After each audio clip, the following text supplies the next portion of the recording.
Sergeant Pilot Cohen reporting to Air Marshal Cunningham. Cohen made a forced landing on Lampedusa while the place was undergoing a terrific bombardment.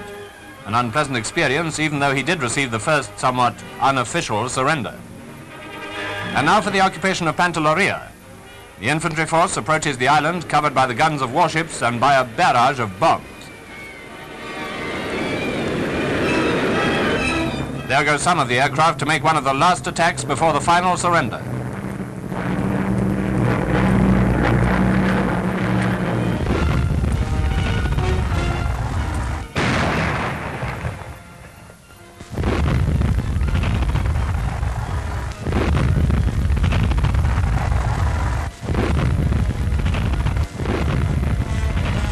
Already, Pantelleria had taken a non-stop blitz that pulverized the Italians' ability or will to resist. But when the troops landed with their vehicles, the place looked as though it had suffered from an earthquake. There was certainly no fight left in Pantelleria.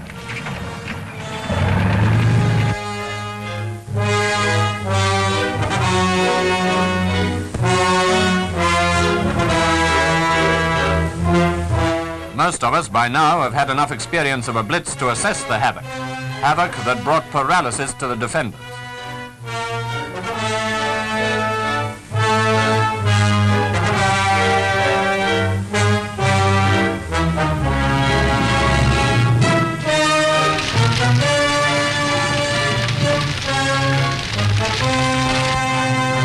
Prisoners at once began to give themselves up, marching behind white flags, and only too glad to do so.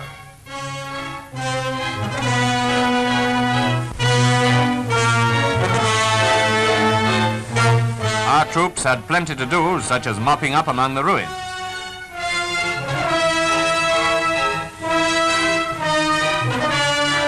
And they lent a hand in looking after those civilians who had not been evacuated.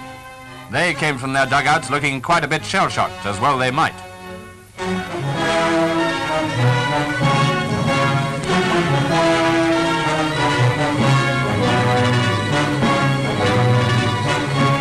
After reading the proclamations, they were soon queuing up to receive food and water, all of which meant a lot of work. And as for the ruins, they were so widespread that a start to clear them up was made at once. Bulldozers had been landed, and the heavy task of road making got underway. All this time, stragglers from the enemy forces kept coming in to surrender. They took the greatest care to make their intentions clear, too. Anything white was obviously at a premium. Evidently, they regarded the actual surrendering as rather a tricky business. But once they'd succeeded, their worried expressions changed to smiles. Apparently, they feel much safer under the Union Jack.